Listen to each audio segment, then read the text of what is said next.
I'm Adam Pacitti from Cultaholic.com, here with all of your wrestling news because Jack, Zoo, Bus, Stiffy. Today we have news on why we don't see intergender wrestling in the WWE anymore and likely won't for the foreseeable future. We also have news on a new match announced for TLC next Sunday, and we have some very sad news on the passing of the legendary wrestler Larry The Axe Hennig. So let's kick things off with the reason that we don't see intergender wrestling in the WWE anymore. And this comes courtesy of Dave Meltzer of the Wrestling Observer newsletter, and it's come to light because of a recent tag team match in Fight Club Pro. So this tag team match, it was a mixed tag team match involving new WWE signing Volta, and he was in the ring with Meiko Satomura, and he couldn't touch her essentially. He kept trying to hit chops, and she would just duck and dive out of the way. Meltzer mentions that the reason for this is perhaps one that you might not expect. It's WWE's deal with toy company Mattel, and Meltzer states, WWE is very strict on men getting any physical moves in on women. Besides how it would play to a general public audience, and it really isn't worth it for them to do it,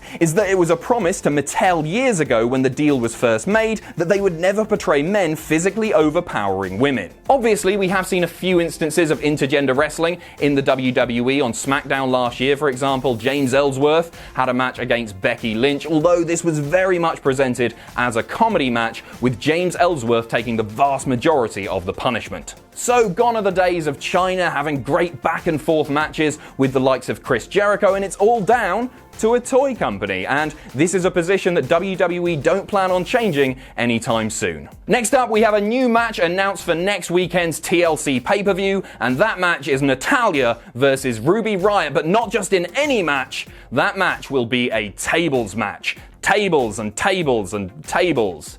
Oh my. Now this is interesting because it was reported this week that the angle on this week's Raw, where Natalya was put through a table by the Riott Squad, was supposedly to write Natalya off and give her time to deal with injuries, but this clearly isn't the case. Obviously, this has been a pretty personal feud at times, Ruby Riott breaking the sunglasses of the late Jim Neidhart, Natalya's father, a few weeks ago on Raw, and although this isn't the match that I'm most looking forward to at TLC, it's still one that I'm quite excited for, mostly because I really like Ruby Riott, and it's good to see her get some singles action on pay-per-view. And finally, we have some very sad news. The father of the late Mr Perfect Curt Hennig and the grandfather of current WWE star Curtis Axel, Larry The Axe Hennig, has sadly passed away at the age of 82. Debuting all the way back in 1956 after learning the ropes under Vern Gagne, Larry turned out for the AWA and NWA throughout the 1960s and 70s predominantly, but he also managed to wrestle into the 80s as well. The Axe would win 5 AWA Tag Team Championships during an illustrious career. He's also well known for being one of the men to challenge Bruno Sammartino for the WWF World Heavyweight Championship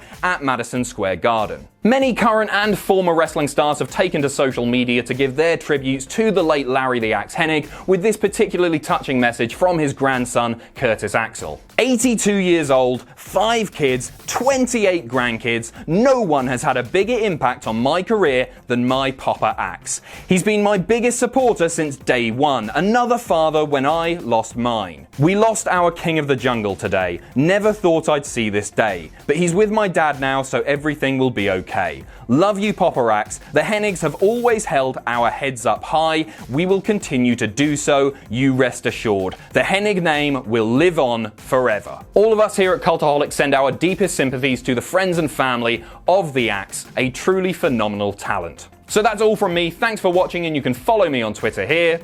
If you enjoy what we do here at Cultaholic, you can pledge to our Patreon. That's patreon.com/Cultaholic. And most importantly, don't forget to hit subscribe and join us.